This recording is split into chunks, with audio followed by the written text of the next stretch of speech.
Hi everyone, welcome back to my YouTube channel.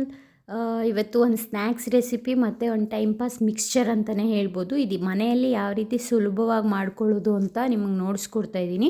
ಮೊದಲಿಗೆ ಇದನ್ನು ನಾನು ಅವರೆಕಾಯಿನ ಬಿಡಿಸ್ಬಿಟ್ಟು ಇದಕ್ಕೆ ಇಟ್ಕೊಂಡಿದ್ದೀನಿ. 2 kg ಆಗೋಷ್ಟು ಅವರೆಕಾಯಿನ ಬಿಡಿಸಿ ಇಕ್ಕಿದ್ರೆ ಇಷ್ಟ ಆಗುತ್ತೆ. ಇದನ್ನು ಫುಲ್ಲು ತ್ಯಾವ ಇರುತ್ತಲ್ವ, ಅದಕ್ಕೋಸ್ಕರ ಒಂದು ಟವೆಲ್ ಮೇಲೆ ಹಾಕಿಬಿಟ್ಟು ನೀಟಾಗಿ ಒಣಗಿಸ್ಕೊಂಡು ಆಮೇಲೆ ಕಾದಿರೋ ಎಣ್ಣೆಗೆ ಹಾಕ್ಕೋಬೇಕು. ಬಿಕಾಸ್ ಎಣ್ಣೆ ನೀರೇ ನಾವು ಆಯಿಲಲ್ಲಿ ಬಿಟ್ಟಾಗ ಎಣ್ಣೆ ಎಗರೋ ಚಾನ್ಸಸ್ ಇರುತ್ತೆ. ಸೊ ಕ್ಲೀನಾಗೆ ಒಂದು ಕಾಟನ್ ಟವಲ್ ಮೇಲೆ ಹಾಕಿಬಿಟ್ಟು ಈ ರೀತಿ ಕ್ಲೀನಾಗಿ ಒತ್ಕೊಂಡು ಒರೆಸ್ಕೊಂಡು ಎಣ್ಣೆಯಲ್ಲಿ ಬಿಡೋದ್ರಿಂದ ನಮಗೆ ಆಯಿಲ್ಗೆ ಏನು ಎಗರಲ್ಲ ಅದು. ಸೊ ಮತ್ತು ಸ್ವಲ್ಪ ಸ್ವಲ್ಪನೇ ಹಾಕ್ಕೊಬೇಕು. ತುಂಬ ಹಾಕಿದ್ರೆ ಅದು ಅಂದರೆ ನಾನು ಚಿಕ್ಕ ಬಾಣಲಿ ಅಂದರೆ ಮೀಡಿಯಮ್ ಸೈಜ್ ಬಾಣಲಿ ಇಟ್ಕೊಂಡಿದ್ದೀನಿ. ತುಂಬ ದೊಡ್ಡ ಬಾಣಲಿ ಇಟ್ಕೊಂಡವರು ಆಯಿಲ್ ಜಾಸ್ತಿ ಹಿಡಿಯುತ್ತೆ, ಬಟ್ ಬೇಗ ಆಗುತ್ತೆ. ಸೊ ನನಗೆ ಮತ್ತು ಈ ಆಯಿಲ್ನ ಯೂಸ್ ಮಾಡೋಕ್ಕಾಗಲ್ಲ. ಇದು ಲಾಸ್ಟಲ್ಲಿ ತೋರಿಸ್ತೀನಿ ನಾನು ಯಾವ ರೀತಿ ಆಗಿರುತ್ತೆ ಆಯಿಲ್ ಅಂತ. ಸೊ ಆಯಿಲ್ ಯಾಕೆ ವೇಸ್ಟ್ ಮಾಡೋದು ಅಂದ್ಬಿಟ್ಟು ಈ ರೀತಿ ಮೀಡಿಯಮ್ ಸೈಜ್ ಇದು ಬಾಣಲಿನ ಇಟ್ಕೊಂಡ್ರೆ ಕಡಾಯಿನ ನೀವು ಆರಾಮ್ಸೆ ಸ್ವಲ್ಪ ನಿಧಾನ ಆಗುತ್ತೆ, ಬಟ್ ನಾವು ಆಯಿಲ್ನ ಸೇವ್ ಮಾಡ್ಬೋದು. ಮತ್ತು ಇದನ್ನೆಲ್ಲ ಫುಲ್ಲು ಈ ಬಬಲ್ಸ್ ಏನಿರುತ್ತೆ ಅದು ಫುಲ್ಲು ಕ್ಲಿಯರಾಗಿ ನಮಗೆ ಆಯಿಲಲ್ಲೇ ಇದಕ್ಕಿನ ಬೇಳೆ ಕಾಣಿಸ್ಬೇಕು. ಆವಾಗ ಇದು ಫುಲ್ಲು ಫ್ರೈ ಆಗಿದೆ ಅಂದ್ಬಿಟ್ಟು ಗೊತ್ತಾಗುತ್ತೆ. ಇದು ಫುಲ್ ನೋಡ್ತಾ ಇರ್ಬೋದು, ಈಗ ಸ್ವಲ್ಪ ಬಿಟ್ಟಿದೆ. ಇದು ಫುಲ್ಲು ಬಿಟ್ಟಾಗ ನಾವು ಇದನ್ನು ಎತ್ಬಿಟ್ಟು ಸೈಡಲ್ಲಿ ಒಂದು ಬೌಲ್ಗೆ ಅಂದರೆ ದೊಡ್ಡ ಬೌಲ್ಗೆ ಹಾಕ್ಕೊಳ್ಳಿ. ಬಿಕಾಸ್ ಎಲ್ಲ ಹಾಕಿಬಿಟ್ಟು ಮಿಕ್ಸ್ ಮಾಡ್ಕೊಳ್ಳೋಕ್ಕೆ ಚೆನ್ನಾಗಿರುತ್ತೆ. ಅದಕ್ಕೆ ಒಂದೇ ಸಲ ನಾನು ಎಲ್ಲ ಒಂದಕ್ಕೆ ಹಾಕ್ಕೊಂಡಿದ್ದೀನಿ. ನಾವು ಜಾಸ್ತಿ ಹಾಕುವಾಗ ಏನಾಗುತ್ತೆ ಅಂತಂದರೆ ಇದಕ್ಕಿನ ಬೇಳೆ ತೂಕ ಇರುತ್ತಲ್ವ, ಅದು ಹೋಗಿ ಕೆಳಗಡೆ ಕುತ್ಕೊಂಡು ಆಯಿಲೆಲ್ಲ ಉಕ್ಕಿಬಿಡುತ್ತೆ. ಅದಕ್ಕೋಸ್ಕರ ಸ್ವಲ್ಪನೇ ಹಾಕ್ಕೊಂಡು ಫ್ರೈ ಮಾಡ್ಕೊಬೇಕು. ನಾನು ತೋರಿಸ್ತೀನಿ ನೋಡಿ ನಿಮಗೆ ಯಾವ ರೀತಿ ಅದು ಉಕ್ಕಿಬಿಡುತ್ತೆ ಅಂತ. ನೋಡಿ, ಈಗ ಫುಲ್ಲು ನಾನು ಸ್ವಲ್ಪ ಜಾಸ್ತಿ ಹಾಕ್ಕೊಂಡೆ ಅಂದರೆ ನಿಮಗೆ ತೋರ್ಸೋಕ್ಕೋಸ್ಕರನೇ ನಾನು ಹಾಕಿದ್ದು. ನೋಡಿ ಆಯಿಲ್ ಯಾವ ಥರ ಇದಾಗುತ್ತೆ ಅಂದ್ಬಿಟ್ಟು. ಸೊ ಆ ಥರ ಮಾಡ್ಕೋಬಾರ್ದು. ಒಂದೇ ಇಡೀ ಮಾಡಿಕೊಂಡು ನೆಕ್ಸ್ಟು ಇದಕ್ಕೆ ಆಯಿಲ್ ಕಾದಿದ್ದಾದಮೇಲೆ ಗೋಡಂಬಿ ಹಾಕ್ಕೊತಾ ಇದ್ದೀನಿ. ನಾನು ಫುಲ್ಲು ಫ್ರೈ ಮಾಡಿಕೊಂಡೆ, ಅಷ್ಟು ನಾನು ಕ್ಯಾಪ್ಚರ್ ಮಾಡಿ ತೋರಿಸ್ಲಿಲ್ಲ. ಬಿಕಾಸ್ ಅಷ್ಟು ಹಾಕಿದ್ರೆ ಜಾಸ್ತಿ ಆಗುತ್ತೆ ಅಂದ್ಬಿಟ್ಟು ಗೋಡಂಬಿ ಎಲ್ಲ ಫ್ರೈ ಆಗಿ ಅದಕ್ಕೆ ಹಾಕ್ಕೊಂಡ್ಮೇಲೆ ನೆಕ್ಸ್ಟು ನಾನು ಕಡಲೆ ಬೀಜ ಹಾಕ್ಕೊತಾ ಇದ್ದೀನಿ.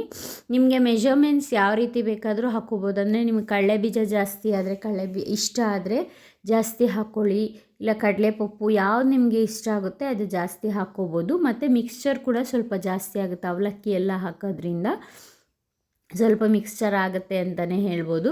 ಈ ರೀತಿ ಫುಲ್ ನಾನು ಹಸಿ ಕಡಲೆ ಬೀಜ ತೊಗೊಂಡಿದ್ದೀನಿ. ನೀವು ಬೇಕಿದ್ರೆ ಹುರಿದಿರೋದು ತೊಗೊಂಡ್ರೆ ಬೇಗ ಫ್ರೈ ಆಗಿಬಿಡುತ್ತೆ, ಹಸಿದು ತೊಗೊಂಡ್ರೆ ಚೆನ್ನಾಗಿರುತ್ತೆ ಅಂದ್ಬಿಟ್ಟು ನಾನು ಹಸಿದು ತೊಗೊಂಡಿದ್ದೀನಿ. ತುಂಬ ರೋಸ್ಟ್ ಮಾಡಿದ್ರೆ ಆಮೇಲೆ ಅದು ಆರ್ತಾ ಕಲರ್ ತುಂಬ ಬ್ಲ್ಯಾಕ್ ಆಗಿಬಿಡುತ್ತೆ. ಸೊ ಈ ಮೀಡಿಯಮ್ಮಾಗೆ ನಾವು ಕ್ರಿಸ್ಪಿನೆಸ್ ಯಾವಾಗ ಆಗುತ್ತೆ ಆವಾಗ ತೆಗೆದು ಬಿಡಬೇಕು. ಬೇಗನೆ ಆಗೋಗ್ಬಿಡುತ್ತೆ ಮಿಕ್ಸ್ಚರು. ಸ್ವಲ್ಪ ಅವರೆಕಾಳು ಮಾತ್ರ ಲೇಟ್ ಆಗುತ್ತೆ ಅಷ್ಟೇ ಫ್ರೈ ಮಾಡ್ಕೊಳ್ಳೋದು, ಇನ್ನೆಲ್ಲ ಬೇಗನೆ ಆಗೋಗುತ್ತೆ. ನೆಕ್ಸ್ಟ್ ಈಗ ಕಡಲೆ ಹಾಕ್ಕೊಂಡಿದ್ದೀನಿ. ಕಡಲೆ ಕೂಡ ಅಷ್ಟೇ ಆಯಿಲಲ್ಲಿ ಕಲರ್ ಚೇಂಜ್ ಆಗುತ್ತೆ, ನೀವು ನೋಡ್ತಾ ಇರ್ಬೋದು. ಆ ಕಲರ್ ಚೇಂಜ್ ಆಗೋಷ್ಟೊತ್ತಿಗೆ ಅದು ಕೂಡ ಬೇಗನೆ ಆಗಿಬಿಡುತ್ತೆ.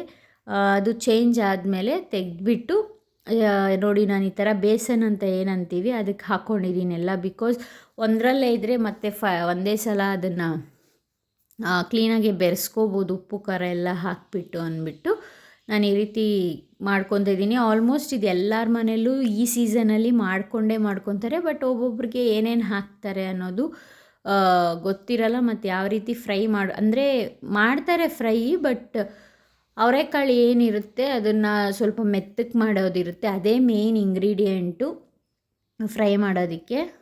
ಈಗ ಒಣಕೊಬ್ಬರಿ ಏನಿರುತ್ತೆ, ನೀವು ಒಣಕೊಬ್ಬರಿ ಯಾವ ಸೈಜಲ್ಲಿ ಬೇಕಾದರೂ ಕಟ್ ಮಾಡ್ಕೋಬೋದು. ನಾನು ಸ್ವಲ್ಪ ದೊಡ್ಡದಾಗೆ ಕಟ್ ಮಾಡ್ಕೊಂಡಿದ್ದೀನಿ. ಮತ್ತು ಇದು ಬೇಗನೆ ಫ್ರೈ ಆಗಿಬಿಡುತ್ತೆ.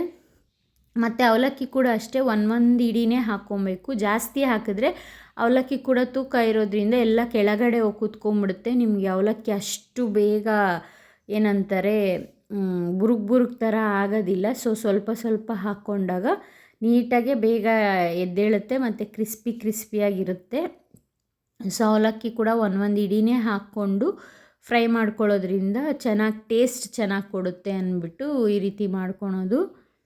ಇದಕ್ಕೆ ಇನ್ನು ಪೇಳ ಉಂಟೆ ಅಂದ್ಬಿಟ್ಟು ಕೂಡ ಮಾಡಿ ಹಾಕ್ತಾರೆ. ಅಂದರೆ ಅದು ಮೈದಾ ಹಿಟ್ಟಲ್ಲಿ ಉಪ್ಪು ಖಾರ ಮೈದಾ ಹಿಟ್ಟು ಮತ್ತು ಸ್ವಲ್ಪ ಅಕ್ಕಿ ಹಿಟ್ಟು ಎಣ್ಣೆ ಹಾಕಿಬಿಟ್ಟು ಅದನ್ನು ಗಟ್ಟಿಯಾಗಿ ಕಲಿಸ್ಬಿಟ್ಟು ಸಣ್ಣ ಸಣ್ಣಕ್ಕೆ ರೌಂಡ್ ಮಾಡಿಬಿಟ್ಟು ಎಣ್ಣೆಯಲ್ಲಿ ಕೂಡ ಬಿಟ್ಟು ಮಾಡ್ತಾರೆ. ನಾನು ಅದು ಹಾಕಕ್ಕೆ ಹೋಗಲಿಲ್ಲ, ಬಿಕಾಸ್ ಅದು ತುಂಬ ಸ್ವಲ್ಪ ಟೈಮ್ ಹಿಡಿಯುತ್ತೆ ಮತ್ತು ಅಷ್ಟಿಷ್ಟ ಆಗಲ್ಲ ಅಂದ್ಬಿಟ್ಟು ನಾನು ಅದನ್ನು ಏನು ಮಾಡೋಕ್ಕೆ ಹೋಗಲಿಲ್ಲ. ಈಗ ಅವಲಕ್ಕಿ ಕೂಡ ರೆಡಿ ಆಯಿತು.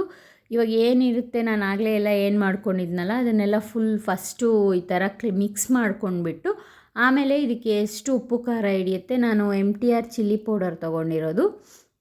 ನೀವು ಮನೇಲಿ ಅಚ್ಚ ಖಾರದ ಪುಡಿ ಇದ್ದರೆ ಅದನ್ನು ಕೂಡ ಹಾಕ್ಕೋಬೋದು. ಹಾಕ್ಕೊಂಡು ಮಿಕ್ಸ್ ಮಾಡಿಕೊಂಡ್ರೆ ಇದು ಮಿಕ್ಸ್ಚರ್ ರೆಡಿ ಇರುತ್ತೆ. ತುಂಬ ಬೇಗನೆ ಮಾಡ್ಕೊಬೋದು, ಒಂದು ½ ಆನ್ ಅವರ್ಗೆಲ್ಲ ನೀವು ಇದನ್ನು ಮಾಡ್ಕೊಂಬಿಡ್ಬೋದು. ಬಟ್ ಸ್ವಲ್ಪ ಅವರೆಕಾಳೇ ಲೇಟ್ ಆಗುತ್ತೆ. ಇದಕ್ಕೆ ಖಾರ ಕೂಡ ಅಷ್ಟೇ ತುಂಬ ಹಿಡಿಯಲ್ಲ. ಇಷ್ಟಕ್ಕೂ ನಾನು ಒಂದು 2 to 3 ಸ್ಪೂನ್ಸ್ ಅಷ್ಟೇ ಹಾಕಿರೋ ಚಿಲ್ಲಿ ಪೌಡರು. ನೀವು ಖಾರ ಕಮ್ಮಿ ತಿಂತೀರಾ ಅಂತಂದರೆ ಈ ಮೆಷರ್ಮೆಂಟಲ್ಲಿ ಮಾಡಿದ್ರೆ 1 ಸ್ಪೂನ್ ಇಲ್ಲ 1.5 ಸ್ಪೂನಷ್ಟು ಮಾತ್ರ ಖಾರದ ಪುಡಿ ಹಾಕ್ಕೊಳ್ಳಿ ಅಷ್ಟೇ, ತುಂಬ ಹಿಡಿಯೋದಿಲ್ಲ. ಈಗ ಕ್ಲೀನಾಗಿ ಇದನ್ನು ನೀವು ಈ ಥರ ದೊಡ್ಡ ಬೇಸನ್ ಇಲ್ಲ ಅಂತಂದರೆ ನ್ಯೂಸ್ ಪೇಪರ್ ಮೇಲೆ ಕೂಡ ಹಾಕ್ಕೊಂಡು ಕ್ಲೀನಾಗೆ ಏನಿರುತ್ತೆ ಆಯಿಲ್ ಅದನ್ನು ಕೂಡ ಡ್ರೈ ಆಗುತ್ತೆ ಮತ್ತು ಕ್ಲೀನಾಗಿ ಮಿಕ್ಸ್ ಕೂಡ ಮಾಡ್ಕೋಬೋದು. ನೋಡ್ತಾ ಇರ್ಬೋದು ಮಿಕ್ಸ್ಚರ್ ಎಷ್ಟು ಚೆನ್ನಾಗಿ ರೆಡಿ ಆಗಿದೆ ಅಂದ್ಬಿಟ್ಟು.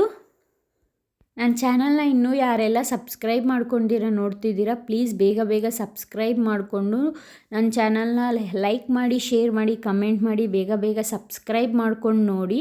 ಇದೇ ರೀತಿ ನಿಮ್ಮ ಫ್ರೆಂಡ್ಸ್ಗೂ ಕೂಡ ನನ್ನ ಒಂದು ಚಾನಲ್ನ ಶೇರ್ ಮಾಡ್ತಾಯಿರಿ ಅಂತ ಹೇಳ್ತೀನಿ. Thank you.